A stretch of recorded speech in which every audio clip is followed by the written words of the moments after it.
आप देखते होंगे कि कोर्ट में जब एक पार्टी के द्वारा कोई सिविल सूट फाइल किया जाता है तो फाइल करते समय वो जो डॉक्यूमेंट लगाते हैं उसमें उस डॉक्यूमेंट को प्रूव करना उसके लिए मुश्किल हो जाता है।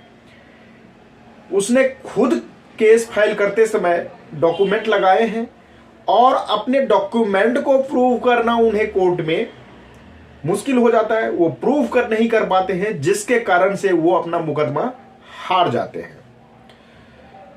तो आज आप लोगों को इस वीडियो के माध्यम से इसी पॉइंट को क्लियर करूंगा कि केस को फाइल करते समय आप जो पेपर लगाए हैं उस पेपर को, उस डॉक्यूमेंट को कोर्ट में एग्जिबिट कैसे करें, साबित कैसे करें, उसको प्रूफ कैसे करें। तो इसे जानने के लिए वीडियो को लास्ट तक देखिएगा और वीडियो देखने के बाद अच्छा लगता है तो हर बार की तरह इस बार भी आप लोगों से एक ही रिक्वेस्ट है कि चैनल को ज़्यादा से ज़्यादा सब्सक्राइब कीजिए, वीडियो को ज़्यादा से ज़्यादा लाइक और शेयर कीजिए। हेलो फ्रेंड्स, कैसे हैं आप सब। मैं आपका अपना मित्र एडवोकेट एसएस मिश्रा लीगल दर्पण चैनल में स्वागत करता हूं। फ्रेंड्स, जब कोई सिविल सूट हम कोर्ट में फाइल करते हैं तो सिविल सूट फाइल करते समय हम उसमें कोई डॉक्यूमेंट लगाते हैं। मान लीजिए कोई जमीनी विवाद है आपका और जमीनी विवाद में आपने कोई मुकदमा फाइल किया है, टाइटल सूट फाइल किया हो या अपने कब्जे को खाली करवाने के लिए मुकदमा फाइल किया हो, किसी भी प्रकार का कोई सूट हो, जो आप कोर्ट में फाइल किए उसके साथ जो जो आपके पास डॉक्यूमेंट था उस केस से संबंधित वो सारे डॉक्यूमेंट आपने लगाए। अब जब कोर्ट में आपको उस डॉक्यूमेंट को एग्जिबिट करने का, उसको सही साबित करने का समय आया तो आप साबित नहीं कर पाए, जिसके कारण से आप मुकदमा हार जाते हैं। सिविल सूट में डॉक्यूमेंट को साबित करना बहुत बड़ा कार्य होता है।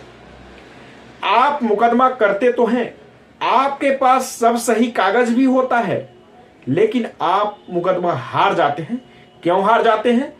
क्योंकि यह डॉक्यूमेंट जो आपने मुकदमा फाइल करते समय लगाया, इसको आप सही तरीके से कोर्ट के सामने प्रस्तुत नहीं कर पाया, उसको एग्जिबिट नहीं कर पाया, जिसके कारण से आप मुकदमा हार जाते हैं। तो जब कभी आप सिविल सूट फाइल करते हैं और जब कोर्ट में केस का स्टेज आता है डॉक्यूमेंट को एग्जिबिट करने का, तो डॉक्यूमेंट एग्जिबिट करते समय आपको ध्यान रखना चाहिए कि आप जब कोर्ट में केस फाइल किए तो उस समय आपने यदि फोटोकॉपी लगाए हैं तो उसका ओरिजिनल आपके पास होना चाहिए। यदि आपके पास ओरिजिनल है, जो डॉक्यूमेंट आपने लगाए हैं फोटोकॉपी उसका यदि ओरिजिनल है तो उस डॉक्यूमेंट को हम कोर्ट में आसानी से एग्जिबिट कर लेते हैं। वहां जब डॉक्यूमेंट को एग्जामिन किया जाता है तो एग्जामिन करते समय आपको करना क्या चाहिए, ओरिजिनल डॉक्यूमेंट जो है अपने पास लेते जाना चाहिए। ओरिजिनल डॉक्यूमेंट उनको दिखाया जाता है, जो कोर्ट के स्टाफ होते हैं, जज साहब होते हैं, उस जज साहब को ओरिजिनल दिखाया जाता है। जब डॉक्यूमेंट हम टेंडर कराते हैं तो ओरिजिनल दिखाते हैं, जिसको बोलता है OSR यानी ओरिजिनल सीन एंड रिटर्न।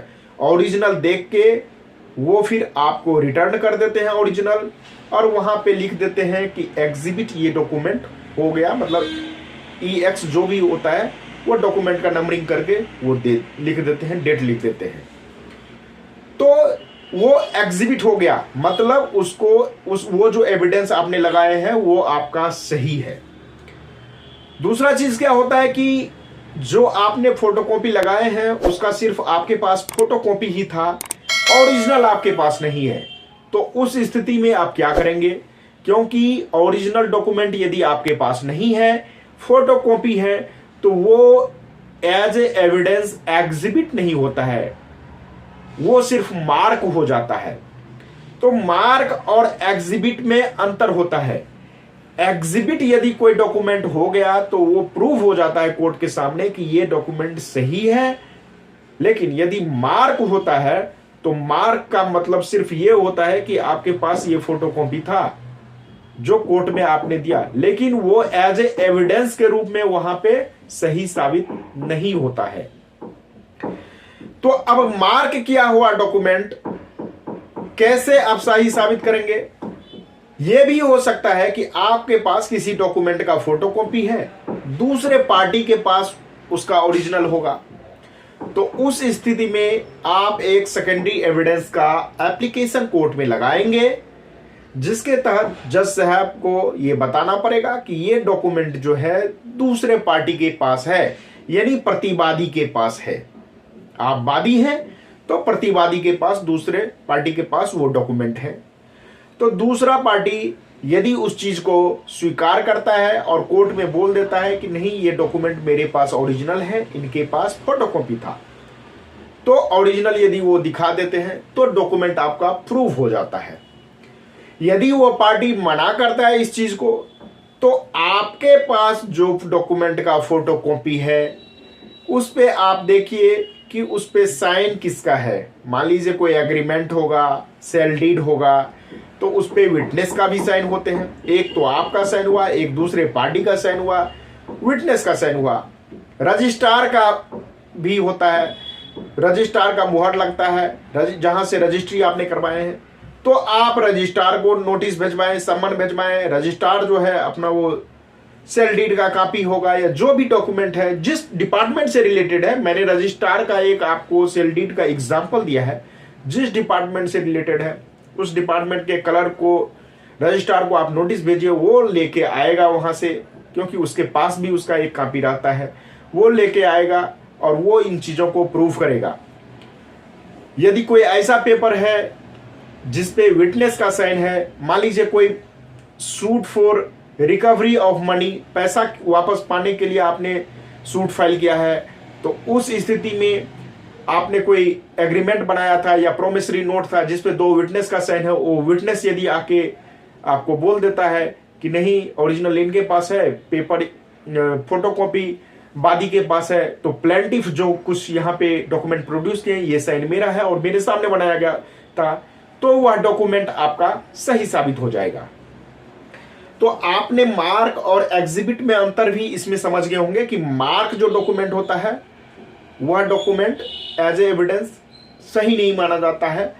उसको सही तब माना जाएगा जो डॉक्यूमेंट पे जिस डिपार्टमेंट से रिलेटेड है वो डिपार्टमेंट के आदमी यदि जो ऑथराइज पर्सन है वो आके बोल दे, वो आके उसको एग्जिबिट कराए तो वो एग्जिबिट होगा, या फिर उस पे जो विटनेस है वो आके यदि वहां पे गवाही दे तो वो सही माना जाएगा। तो इसीलिए आप जब कभी डॉक्यूमेंट कोर्ट में फाइल करते हैं तो डॉक्यूमेंट फाइल करते समय आपको सबसे पहले यह समझ लेना होगा कि जो कागज हम केस फाइल करते समय लगा रहे हैं इसका ओरिजिनल पेपर मेरे पास है या नहीं। यदि ओरिजिनल नहीं है तो आपको जो जो तरीके बताए हैं उन तरीकों को अपनाइए और फिर कोर्ट में अपने डॉक्यूमेंट को सही साबित कीजिए। फ्रेंड्स, जानकारी कैसा लगा मुझे कमेंट करके जरूर बताना।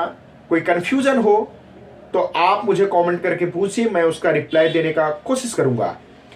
आप मुझसे यदि किसी भी लीगल टॉपिक पे लीगल कंसल्टेंसी लेना चाहते हैं तो स्क्रीन पे दिए गए नंबर पे कॉल बुक करके आप मुझसे कंसल्टेंसी ले सकते हैं। ये पेड सर्विस होगा, पहले फी जमा करना होगा, फिर उसके बाद आपको कंसल्टेंसी दी जाएगी। कंसल्टेंसी लेने का समय जो है वह सुबह के 10 बजे से लेकर शाम के 7 बजे तक है। सुबह 10 बजे से लेकर शाम के 7 बजे तक आप मुझसे कॉल करके कंसल्टेंसी ले सकते हैं। आज तक के लिए फ्रेंड्स इतना ही, फिर मिलते हैं नेक्स्ट वीडियो में, तब तक के लिए धन्यवाद।